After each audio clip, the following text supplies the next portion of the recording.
এক সময়ের কথা। একজন জেলের একটা ছোট্ট পুত্র ছিল। সে ভাবল যে আমি আমার বাবার মতোই মাছ ধরব। তখন সে একটা লাঠি নিল, তাতে দড়ি বাঁধল, আর সেই দড়ির মুখে যে কাঁটা বিঁধে থাকে তাতে চারা ঝুলিয়ে জলে ফেলল আর বসে থাকল। কিছু সময় পরে জলে একটি তরঙ্গ দেখা গেল। ও বুঝতে পারল খুব বড় একটা মাছ ফাঁদে পড়েছে। ও বল প্রয়োগ করলো, সেটা টানার চেষ্টা করলো। মাছও বল প্রয়োগ করলো, আর শেষে যেটা হলো সেই দড়ি ছিঁড়ে গেল আর মাছ বেঁচে পালিয়ে গেল। দেখুন, ও অনেক চেষ্টা করলো কিন্তু অসফল হলো। কখনো অধিক বল প্রয়োগ করলো, আবার কখনো কম বল, কিন্তু কিছুতেই সফল হলো না। ও পঞ্চমবার প্রচেষ্টা করলো, না বেশি বল প্রয়োগ করলো না কম, ততটাই বল প্রয়োগ করলো যতটা পর্যাপ্ত, ঠিক ততটাই বল যতটা বল সেই মাছ প্রয়োগ করলো। আর শেষ পর্যন্ত জীবনে প্রথমবার ও মাছ ধরতে সফল হলো। এবার এই কথার সারমর্ম কি? ভারসাম্য। এটাই হলো জীবনের সবথেকে বড় নিয়ম। আমাদের সবার জীবনে সমস্যা রয়েছে, কখনো মন দিয়ে ভেবে দেখবেন। জীবনে যদি কোনো ক্ষুদ্র সমস্যা বা ছোট সমস্যা থাকে আর সেটা সমাধান করার জন্য আপনি বেশি চেষ্টা করছেন, তাহলে তার দ্বারা সমাধান হয় না, বরং আরো বিপদ বেড়ে যায়। যখন কোনো বড় সমস্যা থাকে আর আপনি কম চেষ্টা করতে থাকেন, তখন সমাধান হয় না, তা চলতেই থাকে। শুধু এটাই হলো ব্যাপার। জীবনের সমস্ত সমস্যার একটা ভারসাম্য বজায় রাখা, যদি এটা আপনি শিখে ফেলতে পারেন, জীবনটা আপনার হাতের মুঠোয় থাকবে।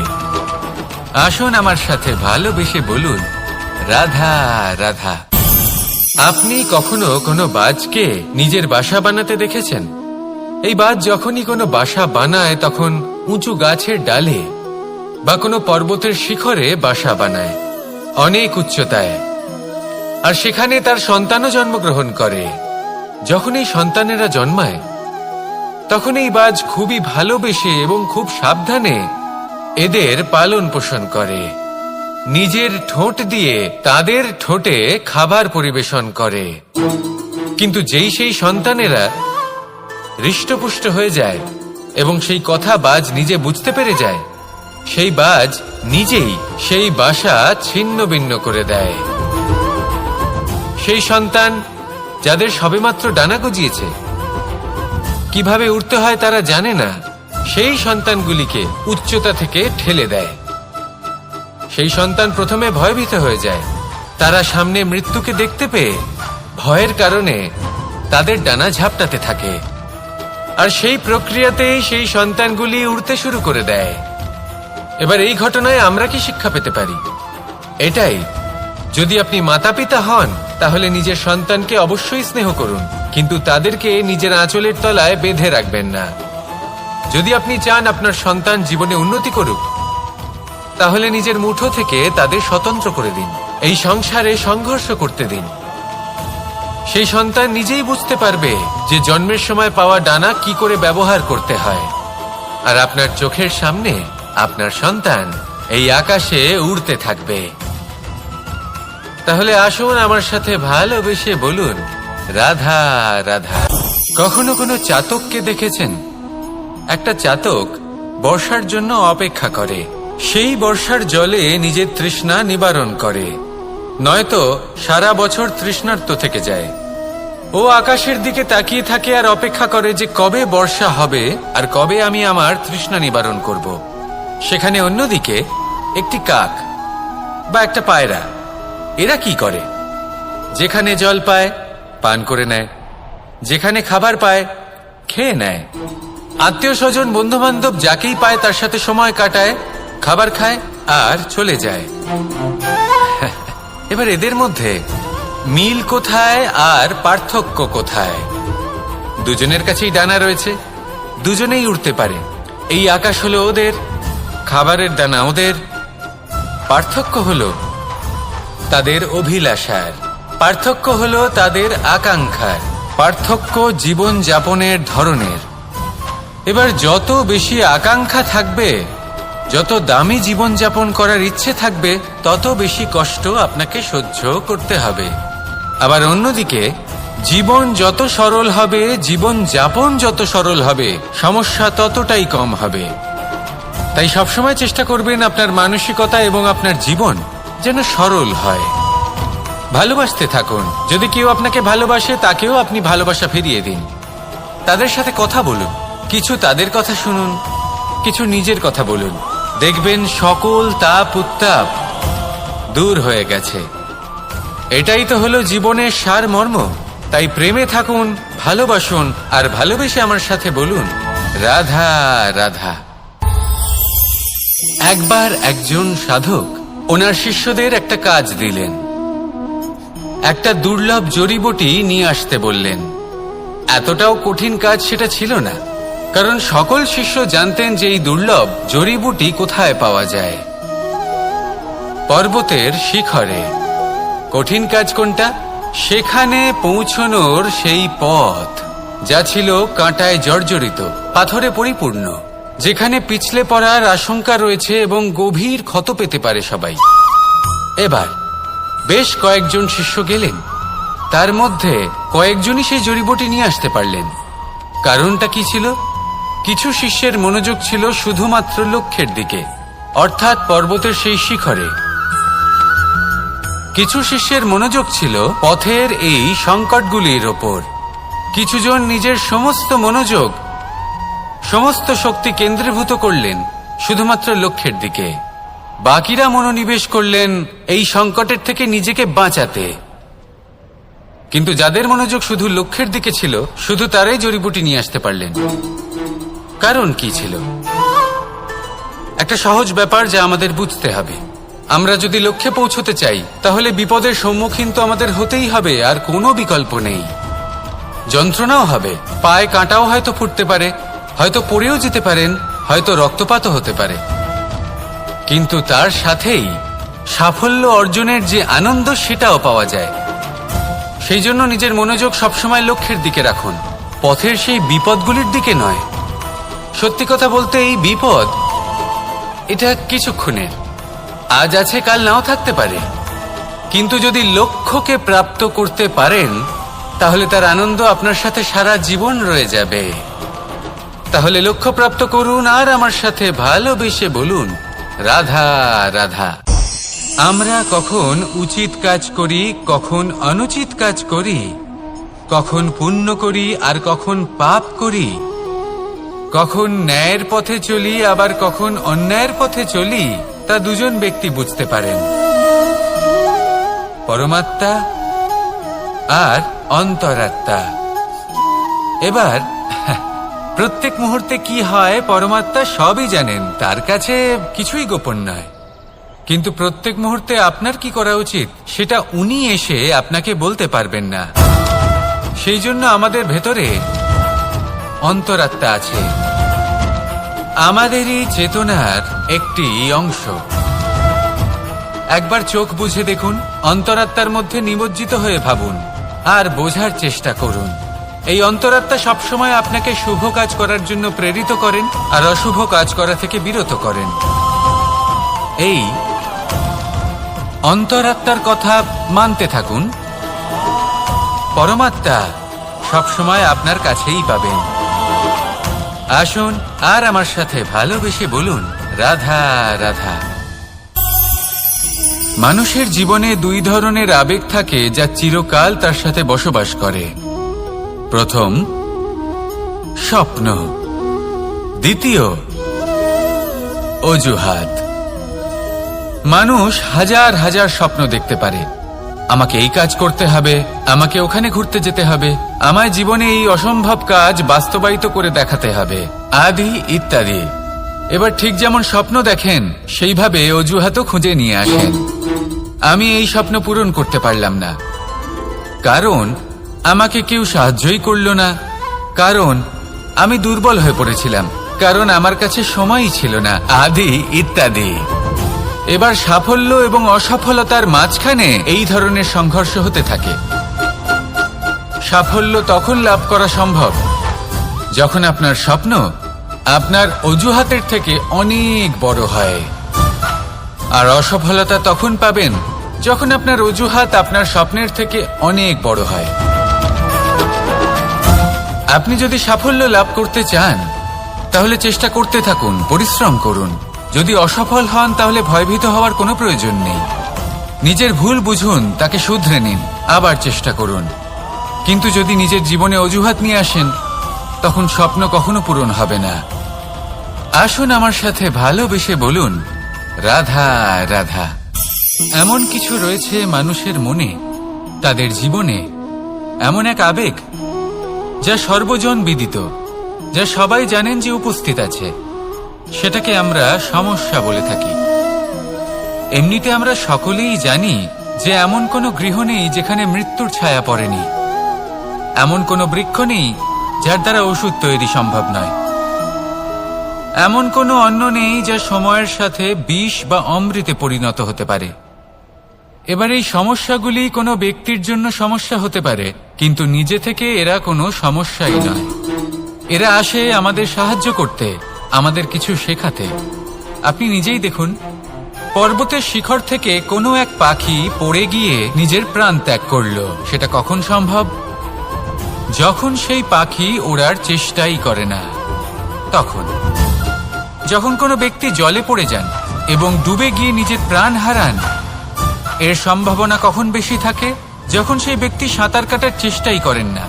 তখন এই সমস্যা প্রত্যেকের জীবনে থাকবেই, কিন্তু এটা মনে রাখা প্রয়োজনীয় যে কোনো সমস্যা পরিস্থিতির কারণে সমস্যা হয়ে ওঠে না। এই পরিস্থিতি যখন আমাদের সামনে আসে, আমাদের তা কঠিন মনে হয়। আমরা নতমস্তক হয়ে পড়ি, ভয়ভীত হয়ে পড়ি, তার সম্মুখীন হতে পারি না। তখন তা সমস্যার রূপ নেয়। দৃঢ় হয়ে দাঁড়িয়ে থাকুন সাহসের সাথে, এই পরিস্থিতিগুলির সম্মুখীন হন। দেখবেন সমস্যা কখন সাফল্যে পরিণত হবে আপনি জানতেই পারবেন না। আসুন আমার সাথে ভালোবেসে বলুন, রাধা রাধা। সময় যা সবকিছুকে সমান করে দিতে পারে, যা সব থেকে বেশি শক্তিশালী, সব থেকে বড় সম্পত্তি, সব থেকে বড় শিক্ষক এবং সব থেকে বড় সুযোগ। এই সময় যখন ভালো যায় তখন তা আপনাকে আমিত্বে মত্ত করে তোলে, অহংকারে নিমজ্জিত করে দেয়। আর যখন খারাপ হয় তখন দুঃখের সাগরে নিজের প্রতি ঘৃণাবোধে নিমজ্জিত করে। তাই এই সময় যা এত শক্তিশালী এক সম্পত্তি, এত মহান একটি ধন, তাকে এমনি এমনি নষ্ট হতে দেবেন না। এই সময়ের সাথে কি করবেন, কিভাবে করবেন তা ভাবতে গিয়ে এবং করতে গিয়ে সময় নষ্ট করবেন না। যদি আপনি এই সময় নষ্ট করেন, তাহলে সময়ও নিশ্চিত করবে যে আপনার সাথে কি করা উচিত। তাই সময়ের সদ্ব্যবহার করুন আর আমার সাথে ভালোবেসে বলুন, রাধা রাধা। আমরা সকলে শক্তি অনুভব করতে চাই। এবার যদি আপনাকে জিজ্ঞেস করা হয় যে সবথেকে বেশি শক্তির অনুভব কোথা থেকে করা সম্ভব, তখন কেউ কেউ বলবেন পুষ্টিকর আহার গ্রহণ করলে, ব্যায়াম করলে, কেউ বলবেন ধন লাভ করলে, বন্ধুদের থেকে, পরিবারের থেকে, আদি ইত্যাদি। এইভাবে আপনি শক্তির অনুভব অবশ্যই করতে পারেন, কিন্তু সবথেকে বেশি শক্তির অনুভব যদি আপনি করতে চান তাহলে তা পাবেন শুধু একতার দ্বারা, সংগঠনের দ্বারা।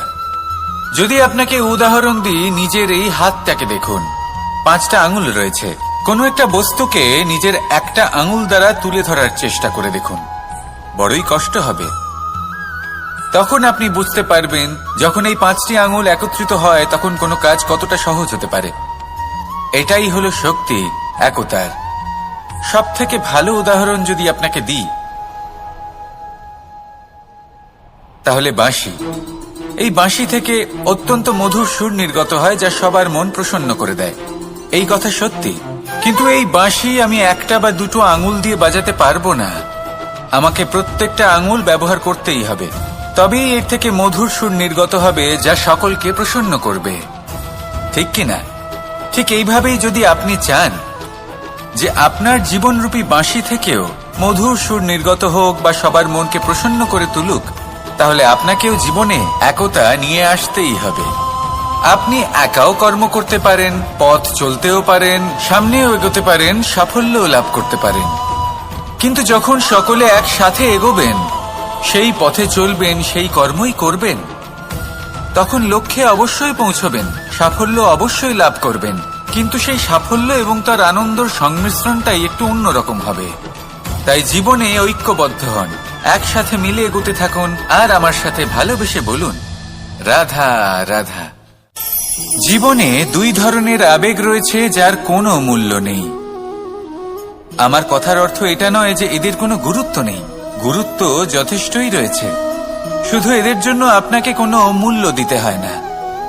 প্রথম আবেগ হল আনন্দ, প্রসন্নতা। এটা আপনি যে কোনো জায়গায় খুঁজে পেতে পারেন যদি আপনি খুঁজে পেতে চান। আপনি কোনো পুষ্পের সৌন্দর্য দেখে প্রসন্ন হতে পারেন, বায়ুর কারণে যখন একটি বৃক্ষ শিহরিত হয় সেটা দেখে আপনি প্রসন্ন হতে পারেন, একটা ছোট্ট শিশুর কলরব শুনেও আপনি প্রসন্ন হতে পারেন, একটা ক্রন্দনরত বালককে হাসিয়ে আপনি প্রসন্ন হতে পারেন। সবকিছু আপনার উপর নির্ভরশীল। সেখানে আরেকটি আবেগ হল দুশ্চিন্তা। মানুষ বড়ই দুশ্চিন্তা করতে থাকে। আজ আমি এই কাজ করেছি, সেই বিষয়ে চিন্তা। আজ আমি এই কাজ করতে পারিনি, সেই বিষয়ে চিন্তা। কাল আমাকে এই কাজ করতে হবে, সেই নিয়ে চিন্তা। আমি কি সেই কাজটা করতে পারবো, সেই বিষয়েও দুশ্চিন্তা। চিন্তা সর্বত্র রয়েছে, যার জন্য মূল্য দিতে হয় না। যত চান আপনি একত্রিত করতে পারেন। একটা গুরুত্বপূর্ণ কথা মনে রাখবেন, প্রসন্নতা জীবনের একটা নতুন সূত্রপাত। সেখানে দুশ্চিন্তা হলো জীবনের চিতার সমান। এবার এই দুটি আবেগ হলো মূল্যহীন, দুটোই আপনার সামনে আছে। কোনটা চয়ন করবেন আপনি, দুশ্চিন্তা নাকি প্রসন্নতা? সিদ্ধান্ত আপনারই। আসুন আর আমার সাথে ভালোবেসে বলুন রাধা রাধা।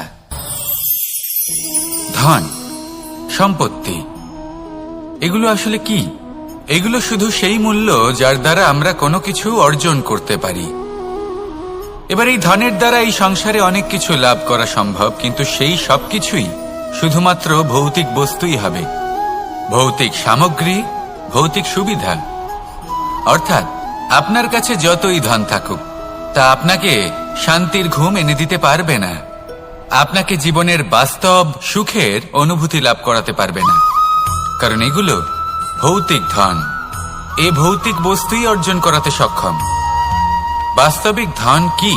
যদি এই প্রশ্ন আপনার মনে আসে, তাহলে তার উত্তর আমি আপনাকে দেব একটা উদাহরণের মাধ্যমে।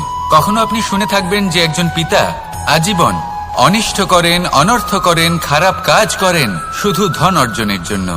তিনি ভাবেন যে আমি ধন অর্জন করব আর নিজের সন্তানকে একটা উজ্জ্বল ভবিষ্যৎ প্রদান করব, একটা সুখ স্বাচ্ছন্দ্যময় জীবন দান করব।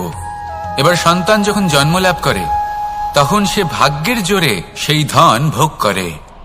যেরকম সে পায় সেরকমই তার ব্যবহার সে করে। কখনো আপনি এটাও দেখে থাকবেন যে সেই সন্তান সমস্ত ধন নষ্ট করে ফেলে, আর সেই পিতা যিনি সমস্ত ধন সঞ্চয় করেছেন, যিনি সেই ধনের প্রভু, আজ সেই ধনের প্রহরী হয়ে রয়েছেন। এবার এরকম কেন হয়? এরকম তখনই হয় যখন সেই পিতা বুঝতেই পারেন না যে তার জীবনের আসল ধন কি। সেই আসল ধন তার সন্তানকে সে দিতেই পারে না। যদি পিতা তার সন্তানকে কর্মের জ্ঞান দিতে পারেন, উচিত কোনটা অনুচিত কোনটা সেই শিক্ষা দিতে পারেন, সংস্কারের প্রকৃত শিক্ষা দিতে পারেন, তবে সেটা ধনের থেকে অনেক বেশি গুরুত্বপূর্ণ। এটাই হলো জীবনের বাস্তব ধন। আপনি সেই কথা তো অবশ্যই শুনে থাকবেন, কুসন্তান হলে ধন সঞ্চয় করে কি হবে, সুসন্তান হলে ধন সঞ্চয় করে কি হবে। সন্তান যদি কুপুত্র হয় তাহলে সব নষ্ট করে ফেলবে, আর সন্তান যদি সুপুত্র হয় তাহলে ধন থাকুক না থাকুক সে নিজেই কর্মের পথে অগ্রসর হয়ে ধন অর্জন করবে আর নিজের জন্য এক উজ্জ্বল ভবিষ্যৎ গড়ে তুলবে। তাই সন্তানকে সম্পদ দেওয়ার আগে কর্মের জ্ঞান দান করুন, সুশিক্ষা দিন, কারণ এটাই হলো জীবনের প্রকৃত ধন। আসুন আর আমার সাথে ভালোবেসে বলুন রাধা রাধা। বিগত দিনের কিছু কথা মনে পড়ে গেল, এক অদ্ভুত ঘটনা যা অমূল্য শিক্ষা দিয়ে যেতে পারে। বিষয় হলো যক্ষের সাথে যুধিষ্ঠিরের কথোপকথন। একবার যক্ষ যুধিষ্ঠিরকে জিজ্ঞেস করলেন, ওনাকে বললেন যে আমার কিছু প্রশ্নের উত্তর যদি আপনি দিতে পারেন, তাহলে আমি আপনার বাকি ভ্রাতাগণকে আবার জীবিত করে তুলব। সেগুলোর মধ্যে খুব গুরুত্বপূর্ণ আর কঠিন একটা প্রশ্ন ছিল, এই সংসারের সব থেকে শ্রেষ্ঠ আশ্চর্য কোনটি? এই প্রশ্ন আমি আপনাকে জিজ্ঞেস করছি। এবার কেউ বলবেন স্বর্ণ দ্বারা নির্মিত লঙ্কা, এটি হলো সংসারের সব থেকে বড় আশ্চর্য। কেউ বলবেন বরফে ঢাকা সেই পর্বত যা আকাশ স্পর্শ করে। কেউ বলবেন সেই সমুদ্র যার গভীরতা মাপা অসম্ভব ব্যাপার। কেউ বলবেন সেই বায়ু যা আমরা দেখতে পাই না, কিন্তু তা আমাদের জীবন দান করে।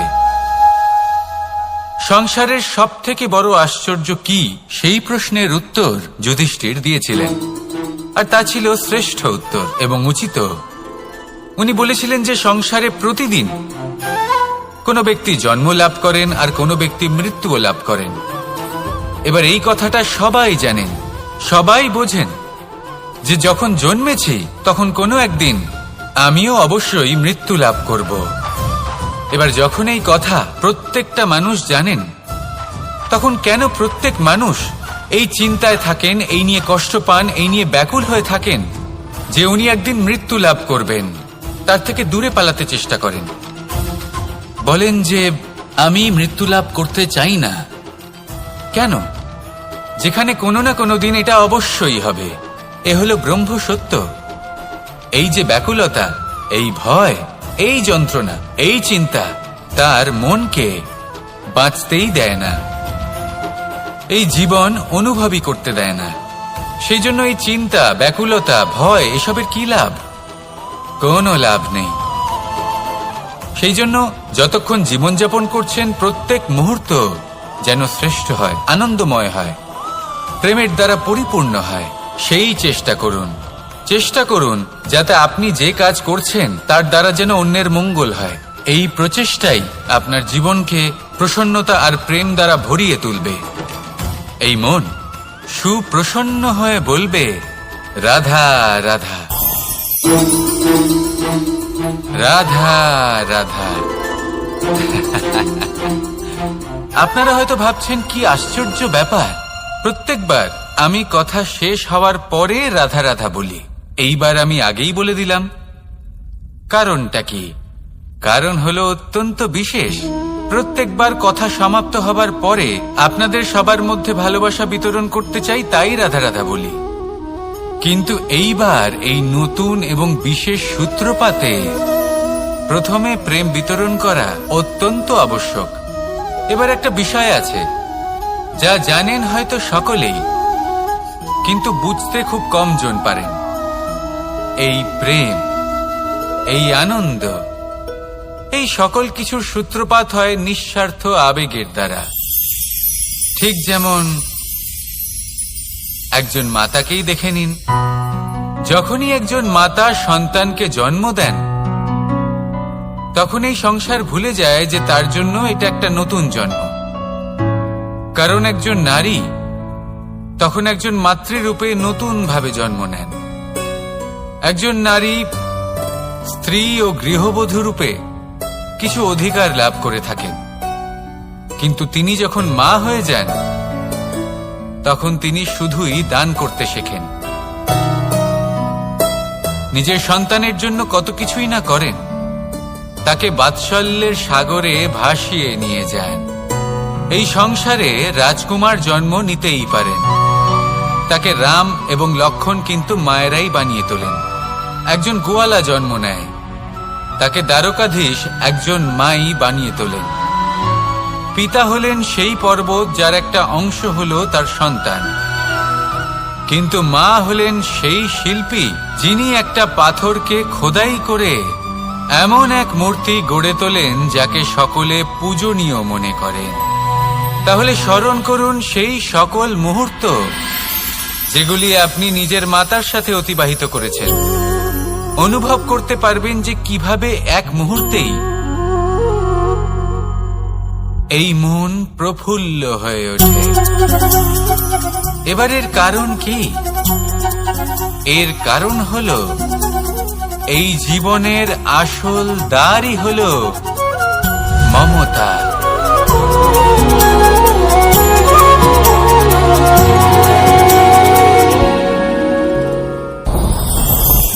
আমার জীবনে পরিচয় হয়েছে অনেক ব্যক্তির সাথে, ভিন্ন ভিন্ন ধরনের মানুষ। এনাদের সাথে আলাপ হয়ে খুব ভালো লেগেছে, অনেক শিক্ষাও লাভ করেছি। আমি তাদের সাথেও আলাপ করেছি যারা অনেক উচ্চ স্তরে পৌঁছে গেছেন, আবার তাদের সাথেও যারা নিজেদের জীবনে বিশেষ কিছু করতে পারেননি। তাদের সাথেও পরিচয় হয়েছে যারা সফল, আবার তাদের সাথেও যারা অসফল। এবার এই সবই একই রকম মনে হয়। এদের মধ্যে পার্থক্য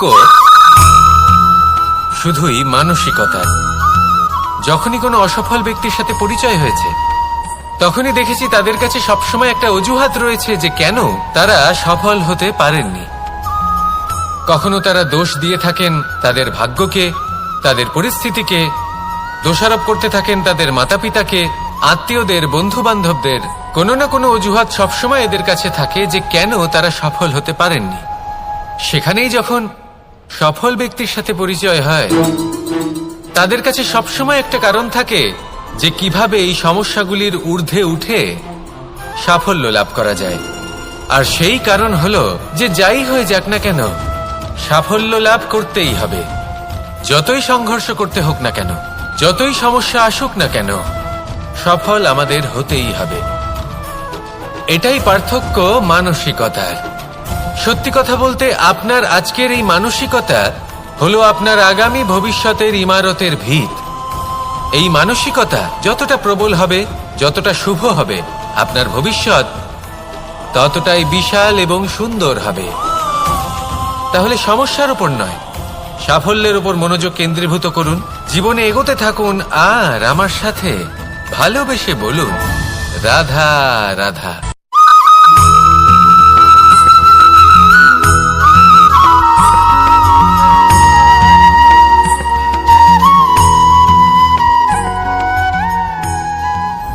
একজন রচনাকার নিজেই নিজের প্রতিভা একদম শেষ করে দিতে পারে যখন সে অনেকগুলো কাজ নিজের কাঁধে নিয়ে নেয়। একটা গুরুত্বপূর্ণ কথা সবসময় মনে রাখবেন, আজ আপনি যেখানেই থাকুন না কেন, যেমনই যে কোনো স্থানেই থাকুন না কেন, এর পেছনে আপনার আকাঙ্ক্ষার একটা বিশাল ভূমিকা রয়েছে। কিন্তু মনে রাখবেন, আপনাকে শিখতে হবে যে কখন আর কিভাবে নিজের উচ্চাকাঙ্ক্ষাগুলিকে লাগাম পরাতে হবে, কারণ এটা অত্যন্ত আবশ্যক। তাই আসুন আর আমার সাথে ভালোবেসে বলুন, রাধা রাধা। অনেক সময় আমরা জীবনে অনেক মানুষকে এমন বলতে শুনে থাকি যে আমি অসফল হয়েছি কারণ আমার সময় ভালো যাচ্ছিল না। আমি এই জিনিসটা লাভ করতে চাইছিলাম কিন্তু করতে পারলাম না কারণ আমার সময়টা ভালো যাচ্ছিল না। আমি আমার জীবনে ওই মহান কাজটা করতে চাইছিলাম কিন্তু করতে পারলাম না। কেন? কারণ আমার সময়টা ভালো যাচ্ছিল না। কিন্তু যে মুহূর্তে ভালো সময় আমার জীবনে আসবে, আমি সব কিছু প্রাপ্ত করব। এমন প্রায় প্রত্যেকেই বলেন। আসুন একটা কথা বোঝা যাক। একজন মালিকে দেখুন, সে প্রত্যেক দিন গাছের সেবা করে, তাকে জল দেয়, তার যত্ন আত্তি করে। কেন? প্রত্যেক দিন সেই গাছ ফল দেয় না। সঠিক সময় এলে তবেই সেই গাছ ফল দেয়, কিন্তু প্রত্যেক দিন মালি তার সেবা করে, তাকে যত্ন করে। শুধুমাত্র তখন করে না যখন সেই গাছ ফল দিতে সক্ষম। আর যদি মালি গাছের যত্ন প্রতিদিন না করে, তাহলে হয়তো সেই গাছ ফল দিতেই পারবে না। এটাই হলো আমাদের জন্য একটা শিক্ষা। যখন সময় আমাদের জন্য অপেক্ষা করে না, তখন আপনি সময়ের জন্য কেন অপেক্ষা করছেন? ভালো সময়ের জন্য অপেক্ষা করবেন না। ভালো এবং শুভ কর্ম দ্বারা ভালো সময়কে নিজের কাছে টেনে আনুন। নিরন্তর কর্ম করুন, পরিশ্রম করতে থাকুন। শুভ সময় আপনা থেকেই আপনার কাছে আসবে। আসুন আমার সাথে ভালোবেসে বলুন, রাধা রাধা। মানুষের এই সংসারে জীবনযাপন করার জন্য কিছু জিনিসের প্রয়োজন পড়ে। এমন কিছু আবেগ, এমন কিছু বস্তু আছে যেগুলো তার প্রয়োজন হয়। কিন্তু সব থেকে বেশি যে জিনিসটা তার প্রয়োজন হয় সেটা হলো সম্মানের। আমাদের ভালো লাগে যখন কেউ আমাদের সম্মান করে। আমরা কাউকে সম্মান করলে তারও সেটা ভালো লাগে। কিন্তু আপনি দেখবেন যে সংসারে বেশিরভাগ মানুষ দুটি মাপদণ্ডের ভিত্তিতে সম্মান করেন, হয় বয়স দেখে করেন বা উপার্জন দেখে। অর্থাৎ সেই ব্যক্তি কতটা উপার্জন করেন। এবার ভেবে দেখুন, এটা আবশ্যক নয় কারোর বয়স যদি বেশি হয় তার বুদ্ধিও ততটাই বেশি হবে। আবশ্যক এটাও নয় যে কোনো ব্যক্তি যদি অত্যন্ত ধনী হন বা তার মনও নির্মল হবে বা তিনি সৎকর্ম করবেন বা এমন কোনো কর্ম করবেন যাতে উনি সম্মান লাভ করতে পারেন। হতে পারে উনি ধনী কিন্তু দুশ্চরিত্র। সেই জন্য বয়স বা উপার্জন দেখে কোনো ব্যক্তিকে সম্মান করবেন না। কর্ম দেখুন। যদি গভীরভাবে ভেবে দেখেন তাহলে দেখবেন যদি কোনো মানুষ কোনো সৎকর্ম করেন তাহলে তার প্রতি হৃদয় থেকে সম্মান জাগ্রত হয়। এটাই হলো সেই সম্মান যা অর্জন করতে হবে। বয়স আজ আছে, কাল আরো বৃদ্ধি পাবে। উপার্জন আজ আছে, কাল সেটা কমে যেতেও পারে। কিন্তু যদি আপনি নিরন্তর শুভকর্ম করতে থাকেন তাহলে আপনি মৃত্যুর পরেও অমর হয়ে থাকবেন। আসুন আমার সাথে ভালোবেসে বলুন, রাধা রাধা। পাপ এবং পুণ্য, এই দুই হলো সংসারের এমন দুই বিন্দু যাকে কেন্দ্র করে এই সংসারের চক্র ঘুরতে থাকে। আমরা যদি কোনো কর্ম বিচার করি হয় পুণ্য নয় পাপের দৃষ্টিভঙ্গি দিয়ে, এটা হয় পুণ্য না হলে পাপ। কিন্তু এই পাপ এবং পুণ্য এই দুই নির্ভর করে প্রত্যেক মানুষের ওপর, তার চিন্তাধারা, তার পরিস্থিতির ওপর। ধরুন এমন একজন মানুষ যিনি অনেক দিন ধরে বনে পথ হারিয়েছেন, অনেক দিন হয়তো উনি কোনো খাবার খাননি। এবার এমন পরিস্থিতি চলে এসছে যে এবার যদি উনি খাবার না খান তাহলে হয়তো জীবিতই থাকবেন না। আর এমন অবস্থায় ওনার সামনে যদি কোনো প্রাণী আসে তাহলে তাকে শিকার করা এটা কিন্তু তার কাছে পাপ নয়, এটা তো জীবিত থাকার একমাত্র উপায়। এটা তার কাছে পুণ্য সম। আর যদি আমি এমন একজন ব্যক্তির কথা বলি যিনি সরল, যিনি একটি সুখী, শান্ত, সুরক্ষিত জীবনযাপন করছেন, তার কাছে কিন্তু এটা পাপ। এইরকমই এই সংসারে ভিন্ন ভিন্ন পরিভাষা আছে পাপ এবং পুণ্যের।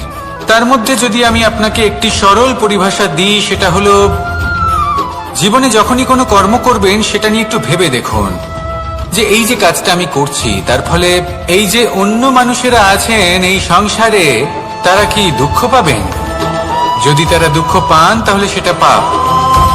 যদি আপনি এমন কোনো কর্ম করেন যার ফলে অন্যরা প্রসন্নতা লাভ করেন, তাদের মুখে হাসি ফুটে ওঠে, যদি তারা প্রেরিত হন, জীবনে সামনে এগোতে পারেন, তাদের বিকাশ হয়, তাহলে এটা হলো পুণ্য। তাই জীবনে সবসময় পুণ্য করতে থাকুন আর আমার সাথে ভালোবেসে বলুন, রাধা রাধা। বনস্পতি ফলনের জন্য আমাদের কিসের প্রয়োজন পড়ে? একটু ধরিত্রীর, একটু পরিশ্রমের আর একটা বীজের। এবার যদি মানুষের কথা বলি তাহলে এখানে ধরিত্রী হলো মানুষের এই জীবন, যেখানে মানুষ নিজের ইচ্ছের ফল ফুল ফলন করতে চায়। পরিশ্রম হলো আমাদের কর্ম, আর বীজ হলো আমাদের নির্বাচন। আমাদের বেছে নিতে হবে যে আমরা কি বপন করব, আম নাকি ফণি মনসা। এর মধ্যে আমরা কি পেতে চাই? রসালো ফলের ফলন চাই নাকি কাঁটার ফলন চাই, তা আমাদের উপর নির্ভরশীল। কিন্তু একটা কথা ঠিক, লক্ষ্য যেমনই হোক না কেন, জীবন যেমনই হোক না কেন, যদি আপনি লক্ষ্যের দিকে এগোতে থাকেন তাহলে কর্মের সাথে খামখেয়ালি আচরণ করতে পারবেন না। যদি আপনি এমন করেন তাহলে এটা আপনাকে একটা অনুচিত লক্ষ্যে পৌঁছে দেবে, সেটা কিন্তু নিশ্চিত। সবসময় এটা মনে রাখবেন, কর্মের সাথে খামখেয়ালি হবেন অর্থাৎ কর্মফলও আপনার সাথে খামখেয়ালি হবে। তাহলে নিষ্ঠার সাথে কর্ম করতে থাকুন আর নিজের লক্ষ্যকে প্রাপ্ত করুন। আর আমার সাথে ভালোবেসে বলুন, রাধা রাধা। অগ্নি চতুর্থ তত্ত্ব, সব থেকে বেশি গুরুত্বপূর্ণ কিন্তু তার থেকেও বেশি ভয়াবহ। কখনো অগ্নিকে নিয়ন্ত্রিত রূপে উনুনে জ্বলতে দেখেছেন?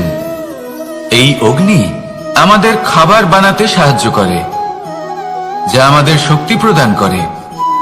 কিন্তু এই অগ্নি যখন বিচলিত হয়ে, অনিয়ন্ত্রিত হয়ে কোন বনের আগুন হয়ে ওঠে, তখন মহা বিনাশ ঘটে যায়। আপনারই অন্তরের ঊর্জা হলো এই অগ্নি। এটা আপনার শক্তিও, আপনার ক্রোধও। একে ব্যবহার কিভাবে করবেন তা আপনারই হাতে। যদি কোনো ব্যক্তি নিজের অন্তরের এই ঊর্জাকে ব্যবহার করেন শক্তির রূপে, তাহলে সে বিকাশ ঘটাতে পারে, নির্মাণ ঘটাতে পারে। কিন্তু যদি কোনো ব্যক্তি তার অন্তরের ঊর্জাকে বিধ্বংসী অস্ত্র বানিয়ে ফেলেন, তাহলে নিশ্চিত রূপে মহা বিনাশ ঘটতে পারে, যাতে বিনাশ তারও অবশ্যই হবে। অনেক বছর পূর্বে এমনই এক আগুনের দ্বারা এই সুন্দর পৃথিবীর নির্মাণ হয়েছিল। আর অনেক বছর পূর্বে এমন এক আগুনেই সমস্ত জীব এবং সংসার বিলুপ্ত হয়ে গেছিল। এবার আপনি আপনার অন্তরের ঊর্জা দ্বারা বিনাশ ঘটাতে চান নাকি নির্মাণ ঘটাতে চান, সেই সিদ্ধান্ত আপনারই। আসুন আমার সাথে ভালোবেসে বলুন, রাধা রাধা। কখনো কখনো এমন হয় আমরা আমাদের বাড়ির উঠোনে বীজ বপন করি, আর তা বিকশিত হয় একটা সুন্দর বৃক্ষে। তার শাখাগুলি প্রতিবেশীর বাড়ি পর্যন্ত পৌঁছয়। ফলের বর্ষণ প্রতিবেশীর বাড়িতেও হয়ে থাকে। আর আমরা ভাবি গাছ আমরা উৎপন্ন করব আর ফল খাবেন আপনারা। এই কেমন কথা হলো? আপনাকে এই কথা বুঝতে হবে যে এসব হলো ভৌতিক বস্তু, সাংসারিক বস্তু। কখনো নিজের বাড়ির বাগানে ভালোবাসার গাছ বপন করে দেখুন। তার শাখাও প্রতিবেশীর বাড়ি পর্যন্ত পৌঁছবে, ফলের বর্ষণ সেখানেও হবে। কিন্তু সেই ফল চাইতে আপনাকে যেতে হবে না, সেই ফল দ্বিগুণ মাত্রায় আবার আপনার কাছেই ফিরে আসবে। তাই নিজের বাড়িতে আর নিজের মনে ভালোবাসার গাছ উৎপন্ন করুন। এই জীবন প্রসন্ন হয়ে বলবে, রাধা রাধা। অ দিয়ে অন্ত, আ দিয়ে আরম্ভ। এই দুইয়েরই রাশি সমান। যদি আপনি মন দিয়ে দেখেন তবে দেখবেন এদের সম্পর্ক খুবই নিবিড়। কিভাবে? যখন কোনো কিছু শুরু হয় এটা নিশ্চিত হয়ে যায় যে তা সমাপ্তও হবে। আরম্ভই যদি না হয় তা সমাপ্তও হবে না। যা আরম্ভ হয়েছে তার সমাপ্তি হলো অবশ্যম্ভাবী। এটাই হলো প্রকৃতির নিয়ম, একে এড়ানো যায় না। এবার এই কথা আমরা সকলে জানি।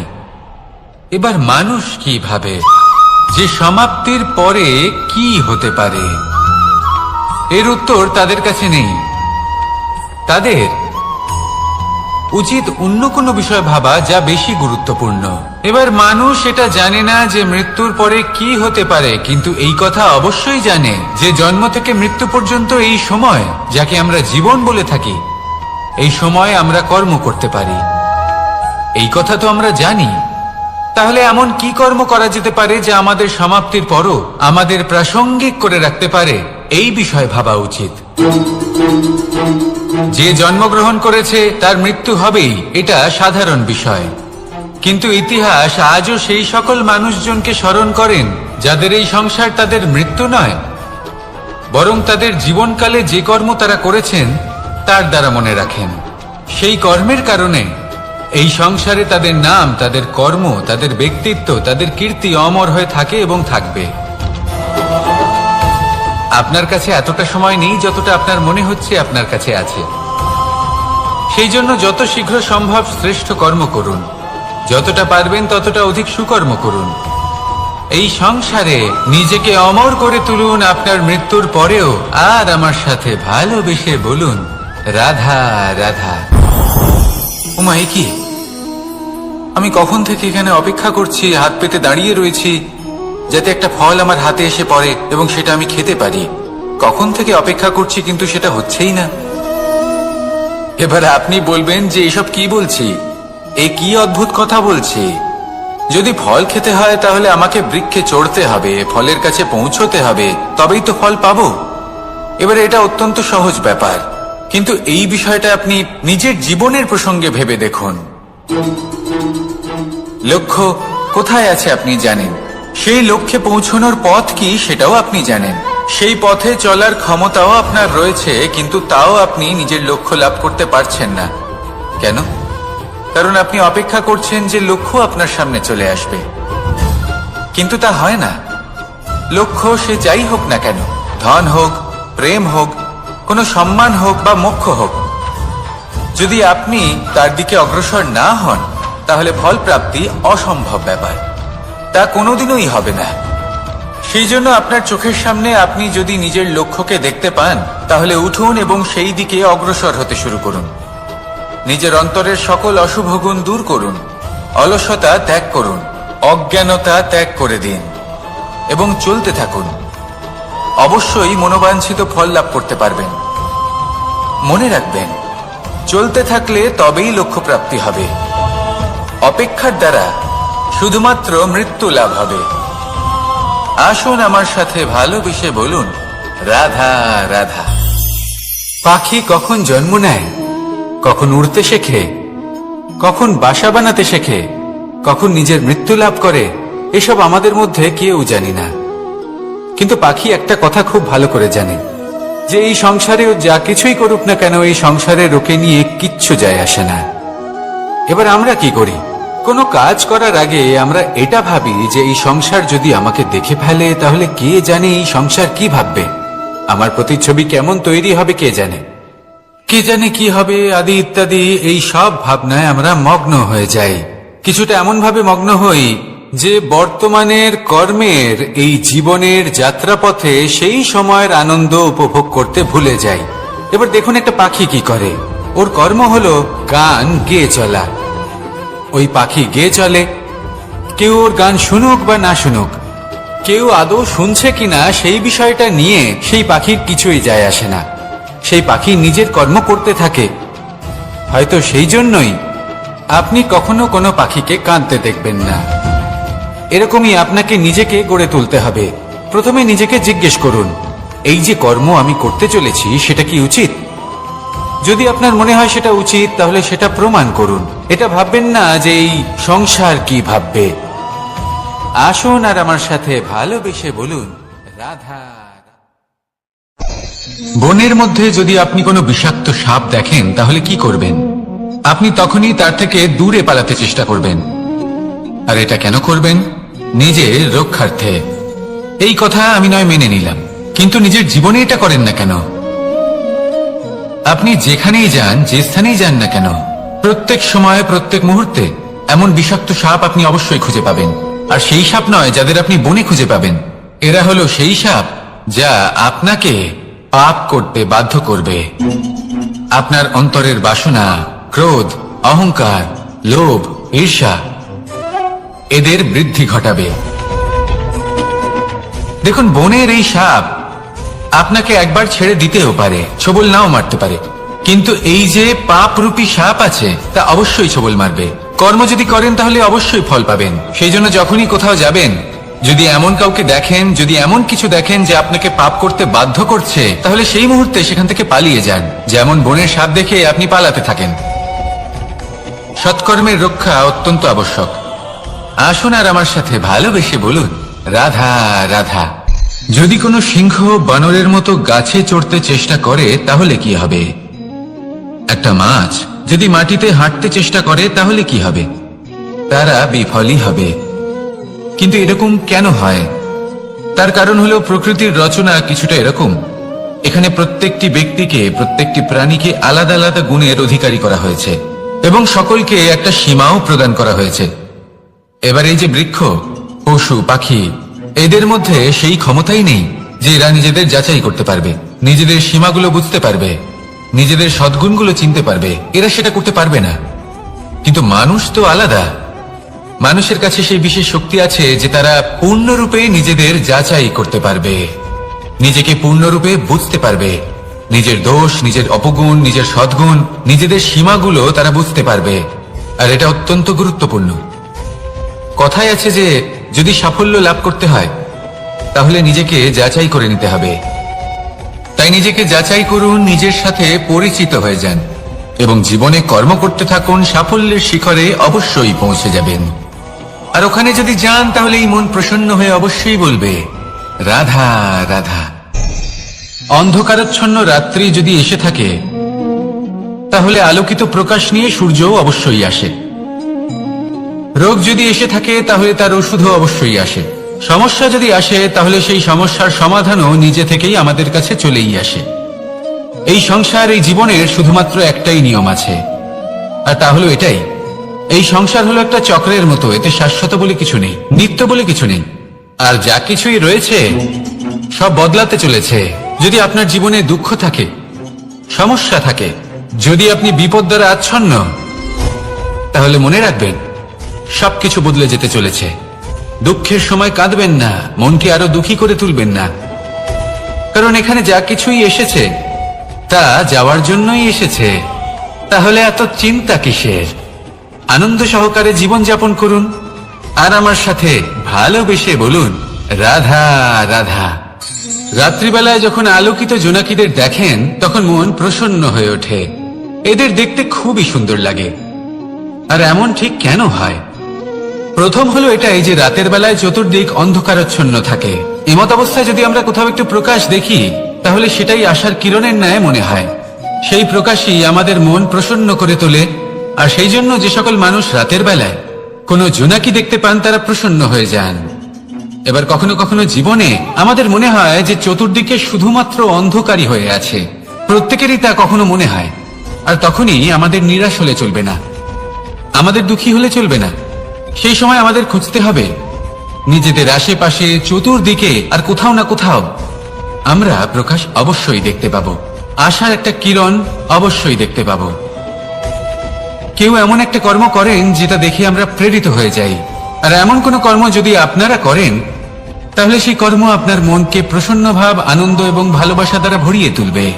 আপনার অন্তরে সেই অন্ধকারের অন্ত করবে, দুঃখেরও অন্ত করবে।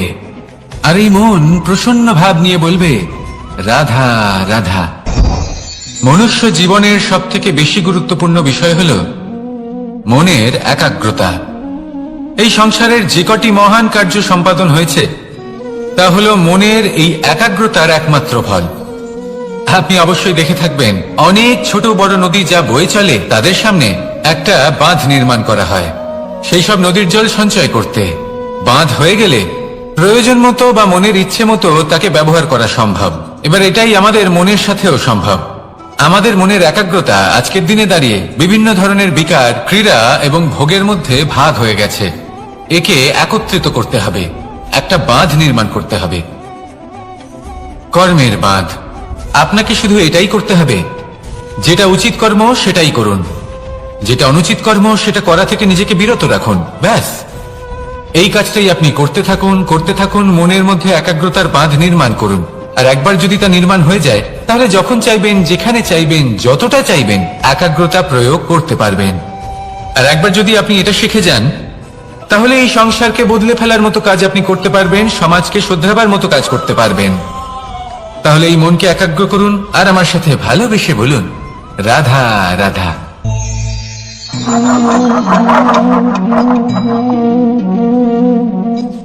কোন ব্যক্তিকে নিশ্চয়ই দেখেছেন যিনি নিজে কাঠ কাটার এই কাজে নিপুণ এবং অভিজ্ঞ।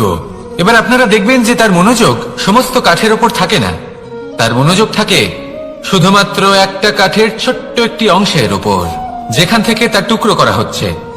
কিন্তু সেটা উনি কেন করেন? যদি এটা উনি না করেন তাহলে সেই কাঠ সঠিক পদ্ধতি এবং তাড়াতাড়ি কাটা যাবে না। জীবনেও তাই হয়ে থাকে। আপনি হয়তো কোনো লক্ষ্য স্থির করেছেন বা পথ নির্বাচন করেছেন বা কাজ স্থির করেছেন যেটা আপনি করেই ছাড়বেন। তাহলে নিজের সম্পূর্ণ মনোযোগ শুধুমাত্র তার উপর কেন্দ্রীভূত করুন। যদি আপনার মন এদিক ওদিক তাকাতে থাকে, অস্থির হয়ে পড়ে, বিচলিত হয়ে পড়ে, যদি তা হয়ে থাকে তাহলে আপনি অবশ্যই অসফল হবেন।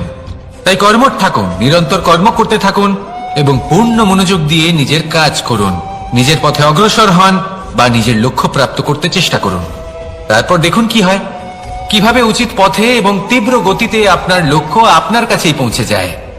আর আপনার এই মন প্রসন্ন হয়ে বলে রাধা রাধা। কখনো কোনো নদীকে দেখেছেন? একই আকার, একই স্থান, শুধু প্রবাহিত হতে থাকে। এর মধ্যে কখনো কোনো অপদ্রব্য ফেলে দেখুন, দেখবেন সেটা বেশিক্ষণ সেখানে থাকে না। সেটা নদীর সাথে বইতে থাকে আর বয়ে যেতে যেতে সাগরে সমাহিত হয়ে যায়, আর শেষ পর্যন্ত সাগর সেটাকে তটে ফেলে দেয়। কিছুটা এমন হওয়া উচিত আমাদের বিচারধারাও। এক স্থানে তা স্থগিত হওয়া উচিত নয়, এটা সবসময় প্রবাহমান হওয়া উচিত। তবেই আমাদের চেতনা, আমাদের মূল্যবোধ এবং আমাদের স্মৃতি, এই তিনটি শ্রেষ্ঠ থাকবে। আর এটাই হলো পুকুর এবং নদীর মধ্যে পার্থক্য। নদীতে জল সবসময় বয়ে চলে, সেই জন্য পবিত্র থাকে, শুদ্ধ থাকে এবং পরিষ্কার থাকে।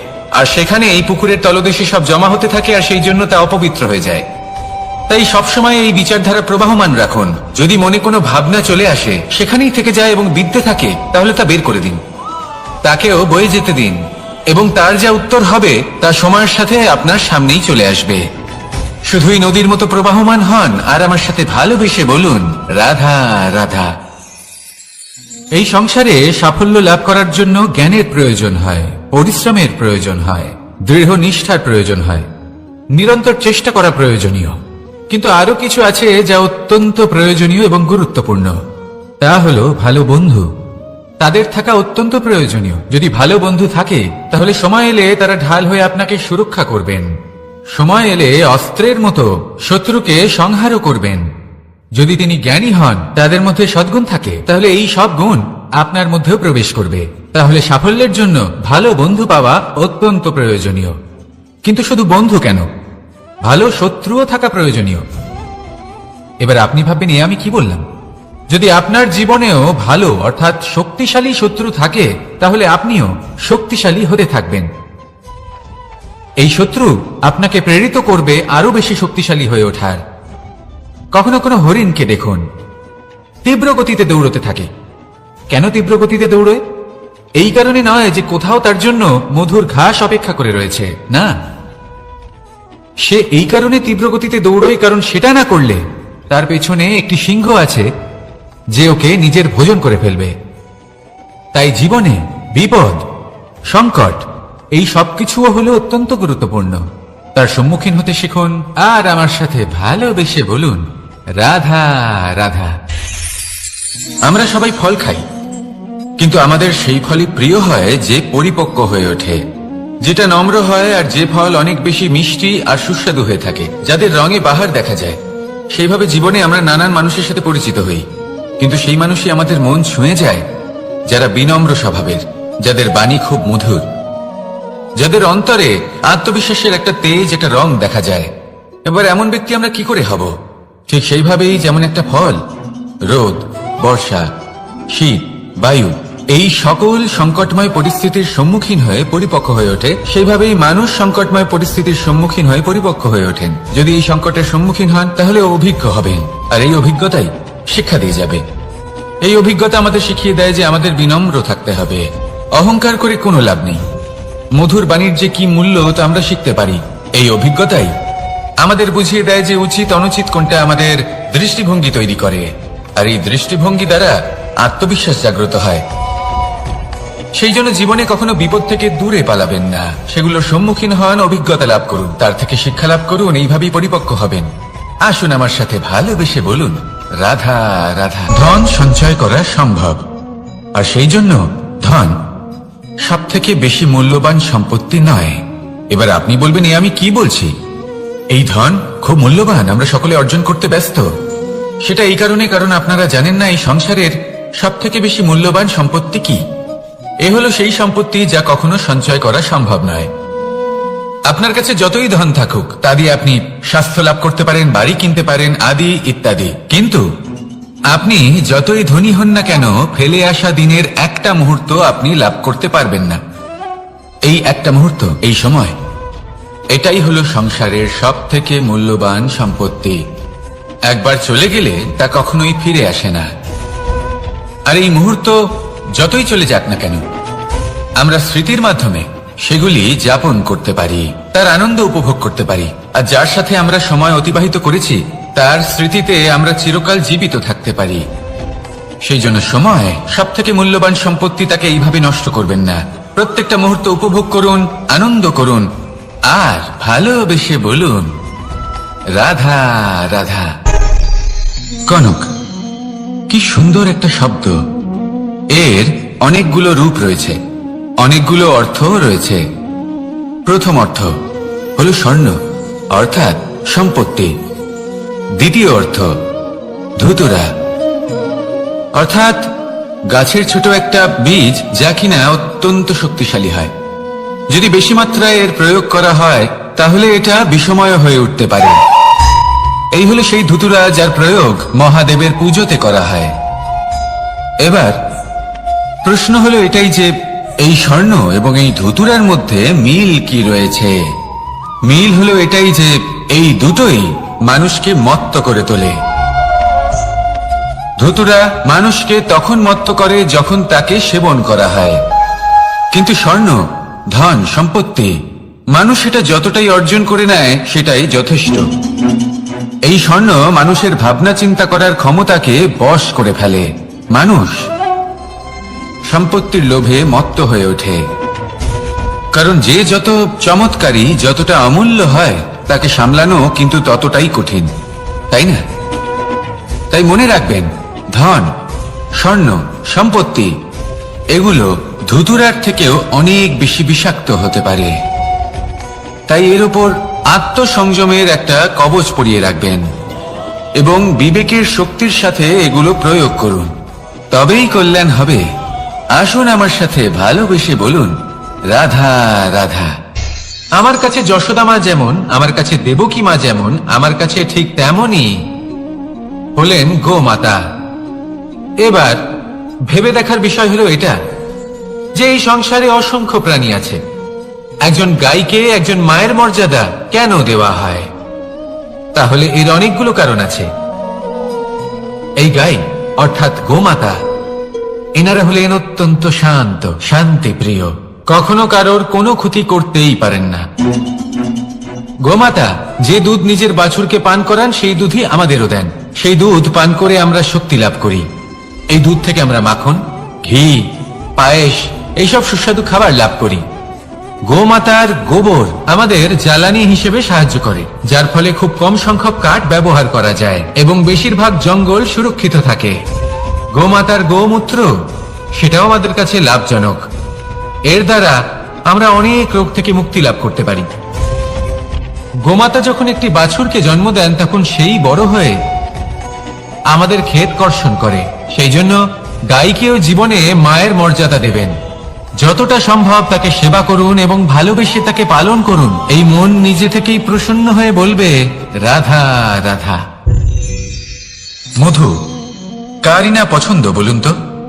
অত্যন্ত সুস্বাদু হয় এই মধু, মিষ্টি খেতে হয় এবং তার শক্তিও প্রদান করে।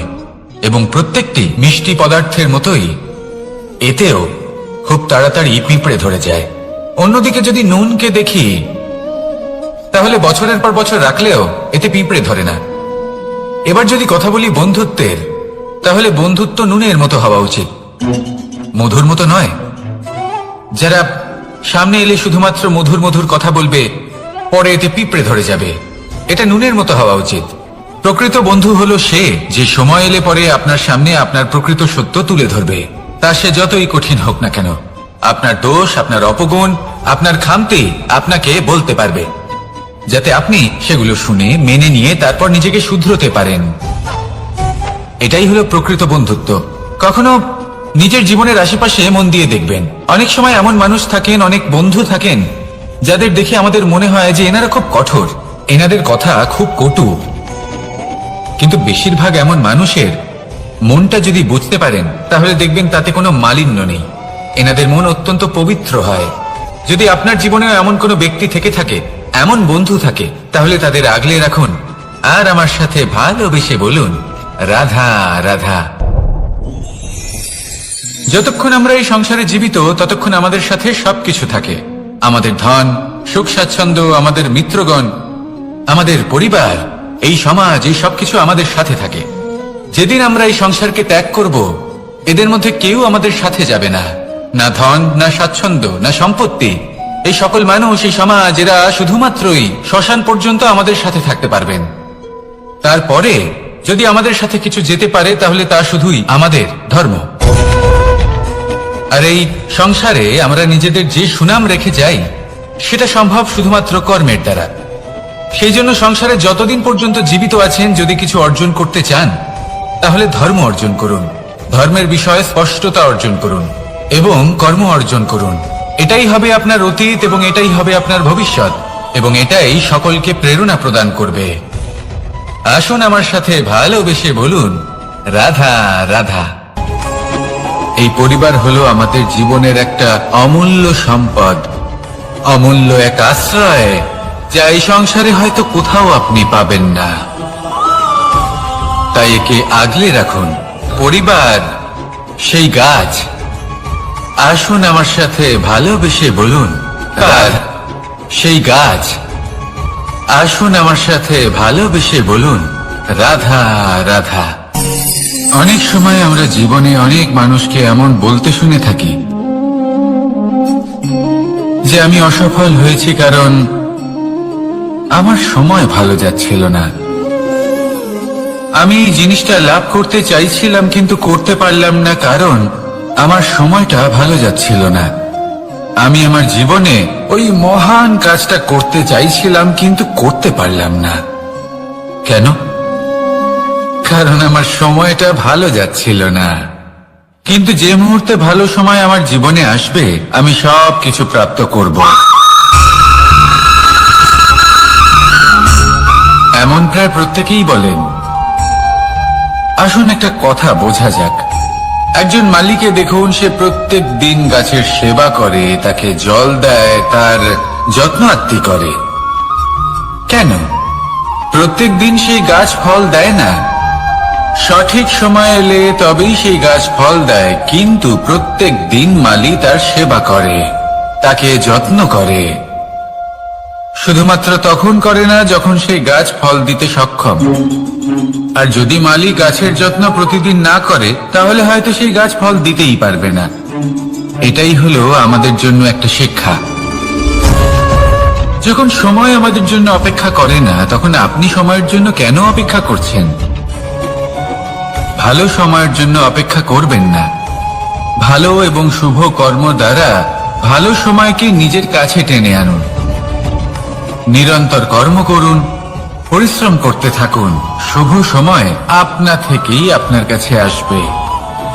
আসুন আমার সাথে ভালোবেসে বলুন, রাধা রাধা।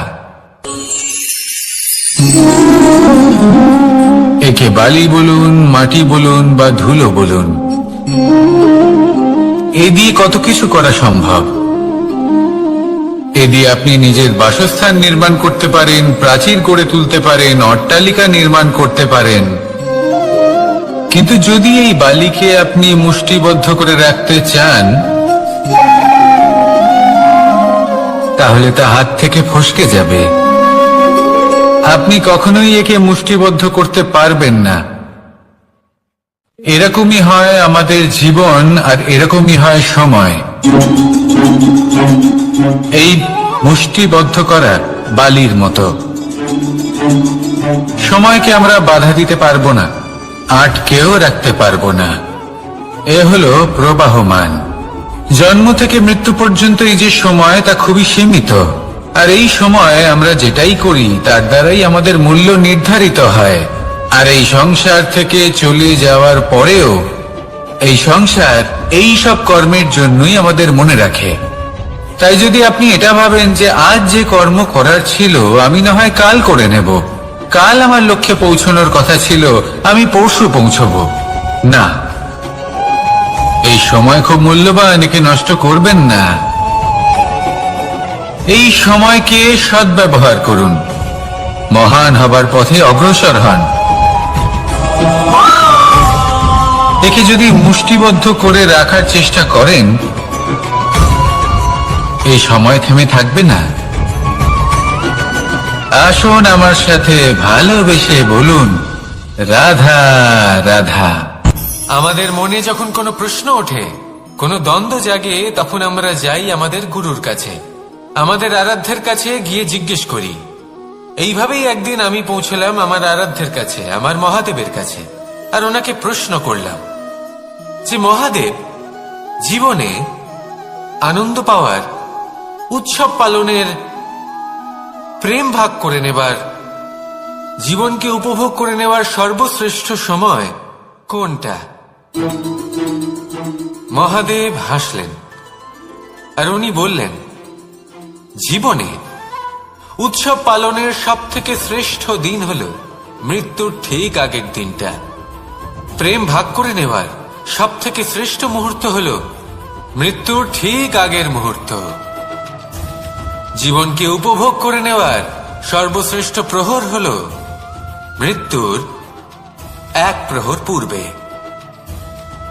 তখন আমি চমকে গেলাম। আমি বললাম, কিন্তু মহাদেব, মৃত্যু তো অনিশ্চিত, আমরা জানিও না কবে আমাদের মৃত্যু হবে। মহাদেব আবার হাসলেন। উনি বললেন যে যদি আমরা এভাবে জীবন কাটাই যে আমরা জীবনের প্রত্যেক দিন, প্রত্যেক মুহূর্ত, প্রত্যেক প্রহর শেষ বলে মনে করি, তাহলে আমাদের সমস্ত জীবন আনন্দের সাথেই অতিবাহিত হবে। কি বলেন?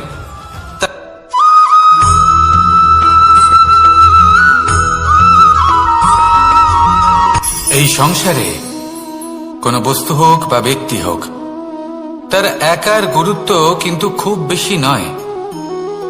একটা উদাহরণ হিসেবে বৃষ্টির ফোঁটাকে ভেবে দেখুন। যদি একটি বৃষ্টির ফোঁটা হয় তাহলে তার খুব বেশি গুরুত্ব থাকে না, কিন্তু যখন সহস্র বৃষ্টির ফোঁটা মেঘের মধ্যে দিয়ে ঝরে পড়ে, তখন সেটা বর্ষার রূপ ধারণ করে। সেই বর্ষা যা এই প্রকৃতিকে শান্ত করে। সেইভাবেই পাথরের ছোট টুকরো, তার খুব বেশি গুরুত্ব থাকে না, কিন্তু যখন অসংখ্য পাথরের টুকরো একত্রিত হয় তখন তা পর্বতের আকার ধারণ করে। সেইভাবেই কিছু মানুষ যখন একত্রিত হন তখন তৈরি হয় পরিবার, কিছু পরিবার যখন একত্রিত হয় তখন তৈরি হয় সমাজ, যখন অনেক সংখ্যক সমাজ একত্রিত হয় তখন তৈরি হয় রাজ্য। এবার এই রাজ্যের সবথেকে গুরুত্বপূর্ণ ব্যক্তি হতে পারেন রাজা, কিন্তু তাও সেই রাজা একা কিছু করতে পারেন না। যুদ্ধ লড়ার সময় তারও নিজের সৈন্যদলকে প্রয়োজন পড়ে। কিন্তু এই সংসারে এমন একজন ব্যক্তি আছেন যিনি একাই সব কাজ করতে থাকেন, এবং সেই ব্যক্তি হলেন মা। আমাদের জীবনে একজন পিতার ভূমিকা কিন্তু নিঃসন্দেহে অমূল্য, কিন্তু আমাদের সকলের জীবনে যে ভূমিকা একজন মায়ের তা অন্য কারোর থাকে না। একজন মা একাই সন্তানকে বড় করতে পারেন, সংস্কারী করে তুলতে পারেন, তার জন্য পরিশ্রম করেন। আর এত কিছু কাজ করার পরেও তার কাজের জন্য তিনি প্রশংসা অবশ্য পান না। উল্টে যদি সেই সন্তান অনুচিত পথে চালিত হয়, অনুচিত কর্ম করে, তখন সেই মাকেই অপবাদের পাত্র হয়ে উঠতে হয়। আমাদের জীবনে মায়ের যোগদান কতটা সেটা বুঝুন। আপনাকে বড় করে তোলার জন্য উনি কতটা পরিশ্রম করেছেন সেটা বুঝুন।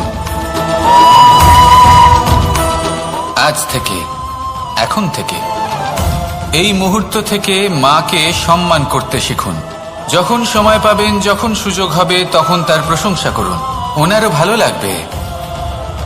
আর মায়ের এই মমতার জন্য, তার এই ভূমিকার জন্য আসুন সবাই মিলে আমরা তাকে প্রণাম করি, আর সকলে মিলে ভালোবেসে বলি, রাধা রাধা।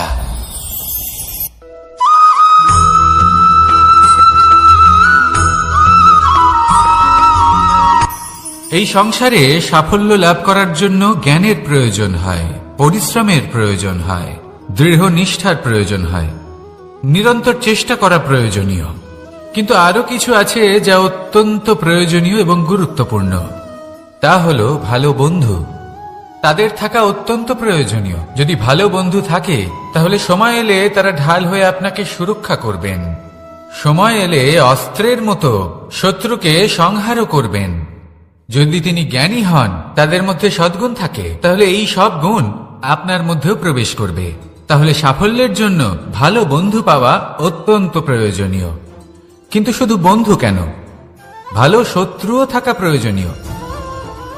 এবার আপনি ভাববেন, আমি কি বললাম? যদি আপনার জীবনেও ভালো অর্থাৎ শক্তিশালী শত্রু থাকে, তাহলে আপনিও শক্তিশালী হতে থাকবেন। এই শত্রু আপনাকে প্রেরিত করবে আরো বেশি শক্তিশালী হয়ে ওঠার।